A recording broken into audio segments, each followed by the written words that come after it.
Hello दोस्तों, मैं हूं मोहम्मद फ़हीम हसन और आज की इस वीडियो के अंदर हम लोग नेक्स्ट जेएस के अंदर रेंडरिंग स्ट्रेटजीज के बारे में बात करने वाले हैं।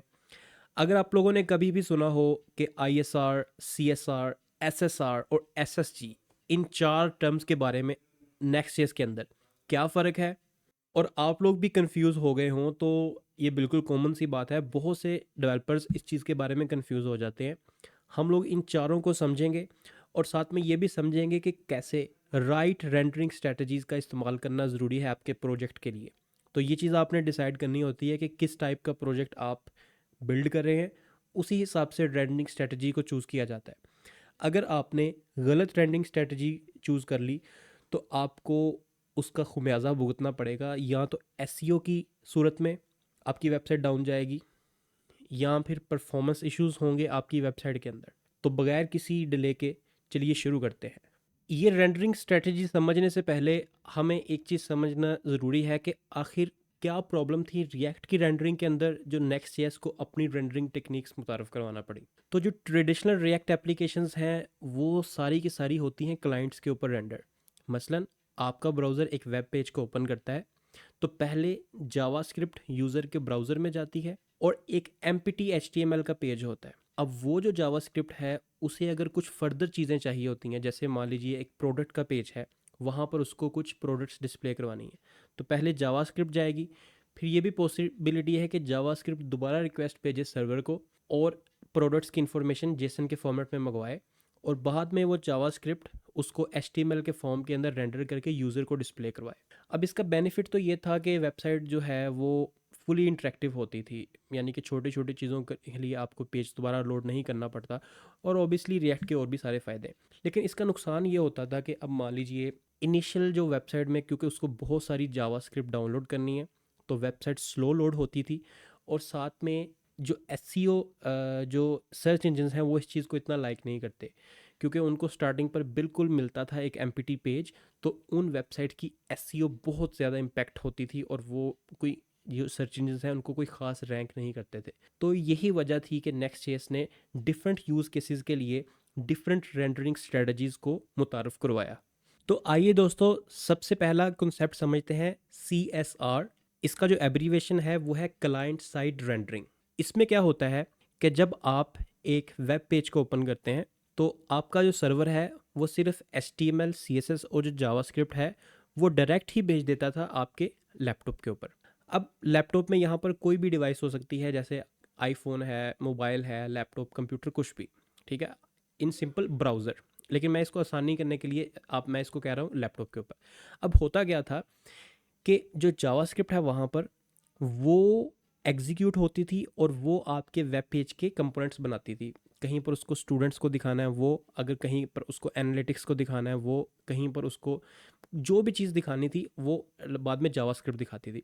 अब ये भी हो सकता है कि जावास्क्रिप्ट के पास अगर स्टूडेंट का डाटा नहीं है तो वो एक और रिक्वेस्ट भेजेगी दोबारा ब्राउज़र के पास, सॉरी सर्वर के पास, और सर्वर उसको वो डाटा देगा स्टूडेंट्स का और देन कंप्यूटर जो है वो उसको रेंडर करेगा ओबियसली जावास्क्रिप्ट के ज़रिए। तो ये जो चीज़ थी, ये इसमें एक तो इनिशियली क्योंकि सारा जो लोड था वो कंप्यूटर के ऊपर था, तो स्टार्टिंग के ऊपर कंप्यूटर को बहुत ज़्यादा काम करना पड़ता है, तो इनिशियल लोड टाइम बहुत स्लो होता है। और दूसरा, एसईओ में जब जो सर्च इंजन्स हैं जैसे गूगल, वो ऐसी साइट्स को एक्सेस करते हैं तो उनको एक तो इनिशियल कुछ नज़र नहीं आता और बाद में कुछ ऐसी इन्फॉर्मेशन जो जावास्क्रिप्ट में बाद में रेंडर करनी है वो भी उनसे मिस हो जाती थी। तो एसईओ के पॉइंट ऑफ व्यू से ये वेबसाइट्स ज़्यादा कारआमद नहीं थी। हम ये नहीं कह सकते कि बिल्कुल ही कारआमद नहीं थी, बट हम ये कहेंगे कि ज़्यादा कारआमद नहीं थी। तो इसी चीज़ को ओवरकम करने के लिए जो नेक्स्ट सीएस है उसने सेकंड रेंडरिंग टेक्निक को मुतारिफ करवाया, वो थी SSG, यानी कि सर्वर साइड रेंडरिंग। तो दोस्तों नेक्स्ट हम लोग बात करते हैं SSG। जो इसका एब्रीवेशन है वो है सर्वर साइड रेंडरिंग। अब इसमें क्या होता है कि अनलाइक CSR की तरह जो रेंडरिंग है वो कंप्यूटर पर हो रही थी, यहाँ पर जब आप किसी वेब पेज को एक्सेस करेंगे, मान लीजिए आपने कोई प्रोडक्ट की लिस्ट को देखना है, तो वो सारी जो HTML है वो आपके सर्वर पर ही जनरेट हो जाएगी और सर्वर एक HTML का प्रॉपर पेज डायरेक्ट सेंड करेगा आपके लैपटॉप के ऊपर और लैपटॉप को जस्ट क्या करना है, वो HTML का पेज डायरेक्टली डिस्प्ले करवा देना है। इस प्रोसेस में रेंडरिंग हमारे जो लैपटॉप की बजाय हुई हमारे सर्वर के ऊपर। तो बेनिफिट क्या हुआ कि जो इनिशियली इतना ज़्यादा काम हमारे लैपटॉप को करना पड़ना था वो नहीं इसको करना पड़ेगा और वो सारा काम चला गया सर्वर के ऊपर। ये टेक्निक बेस्ट है जहाँ पर आप यूज़र स्पेसिफिक डाटा डिस्प्ले करवाना चाहें। मान लीजिए कोई ऐसा डैशबोर्ड है जहाँ पर हर यूज़र को यूआई तो सेम नज़र आएगा, जैसे एक एनालिटिक्स का टेबल है, लेकिन उसमें डाटा हर यूज़र का अपने एनालिटिक्स के हिसाब से डिफरेंट होगा। तो उन एप्लीकेशंस के हिसाब से जो सर्वर साइड रेंडरिंग है वो बेस्ट रहती है। लेकिन इसका जो नुकसान है वो ये है कि हर दफ़ा आपके जो सर्वर को सेम HTML दोबारा रेंडर करनी पड़ती है। अगर आप वो एक पेज को 5 दफ़ा देखेंगे या तो हर दफ़ा जो सर्वर क्या करेगा कि 5 दफ़ा वो पेज को दोबारा जनरेट करेगा और ऑब्वियसली और यूज़र को दिखाएगा। मान लीजिए ये टेक्निक बहुत सी चीज़ों में कारआमद नहीं है। मान लीजिए अगर आप एक ब्लॉग का पेज बना रहे हैं तो अब ब्लॉग में इमेजेस हैं, नीचे ब्लॉग का टाइटल लिखा हुआ है, तो वहाँ पर तो अगर 1 लाख विजिटर भी उस पेज को देख रहा है तो आपके सर्वर को 1 लाख दफ़ा डेटाबेस से डाटा गेट करना पड़ेगा और उस ब्लॉग के पेज को HTML बनाना पड़ेगी और देन उन 1 लाख यूज़र्स को भेजेगा। इस प्रॉब्लम को स्मार्ट वे से सॉल्व करने के लिए हमारे पास जो नेक्स्ट टेक्निक आती है वो आती है स्टैटिक साइट जनरेशन। तो दोस्तों नेक्स्ट हम लोग पढ़ते हैं SSG, जो इसका एब्रीवेशन है वो है स्टैटिक साइट जनरेशन।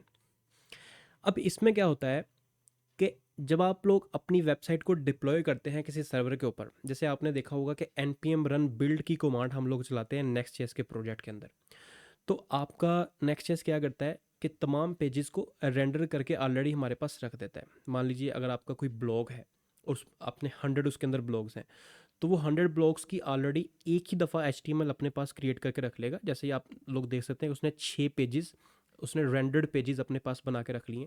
अब मान लीजिए इस येलो वाले पेज को अगर 1 लाख लोग एक्सेस करते हैं तो रेंडरिंग कहीं भी नहीं होगी, ना ही इस लैपटॉप के ऊपर और ना ही इस सर्वर के ऊपर, क्योंकि जो रेंडरिंग है वो ऑलरेडी जब वेबसाइट डिप्लॉय हुई थी वो हो चुकी है।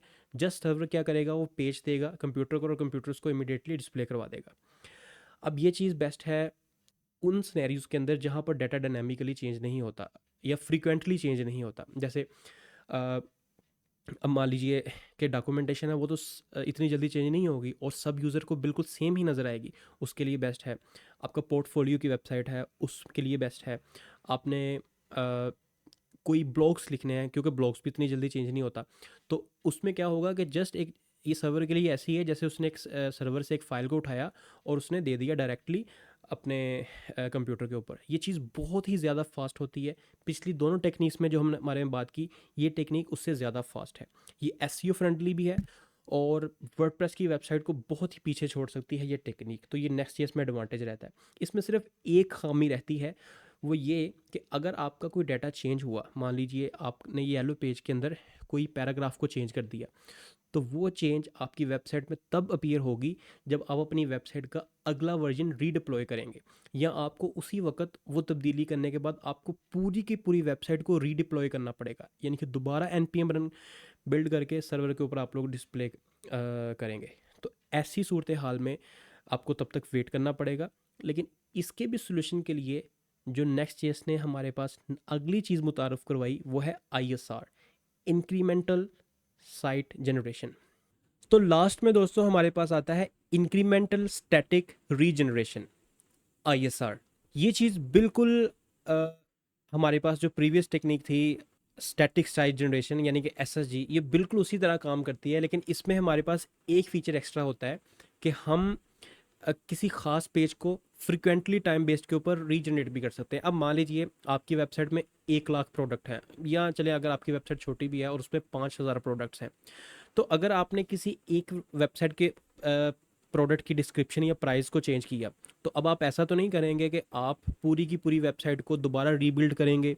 सर्वर को 5,000 दफ़ा वो काम दोबारा करना पड़ेगा, फिर वो अपने पास फाइल्स रखेगा और फिर सर्व करेगा। तो अब यहाँ पर क्या होगा, यहाँ पर हमारे पास हम ISR को यूज़ कर सकते हैं। इसमें क्या होता है कि मान लीजिए अगर आपने कोई स्पेसिफिक पेज है, आपने ये कहा कि ये पेज रोज़ाना अपडेट होना चाहिए, तो क्या होगा कि Next.js ऑटोमेटिकली उस ख़ास वक्त के ऊपर सिर्फ उसी पेज को दोबारा से रीजनरेट करवा के दोबारा से रीरेंडर करके यानी कि लेटेस्ट डाटा अपडेट करके अपने पास रख लेगा और सर्व करता रहेगा।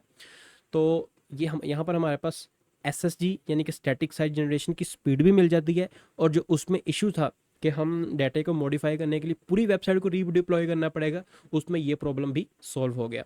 तो दोस्तों लास्ट पे मैं यही कहना चाहूँगा कि जो हमारे पास CSR है उसमें रेंडरिंग क्लाइंट के कंप्यूटर के ऊपर होती है यानी कि ब्राउज़र में। जो SSR है यानी कि सर्वर साइड रेंडरिंग, उसमें जो रेंडरिंग है वो हमारे पास सर्वर के ऊपर होती है। और जो SSG है उसमें जो रेंडरिंग वो होती है सर्वर पर ही है, लेकिन एक ही दफ़ा हो जाती है और बाद में स्टैटिक HTML फाइल्स सर्व होती रहती हैं यूज़र को।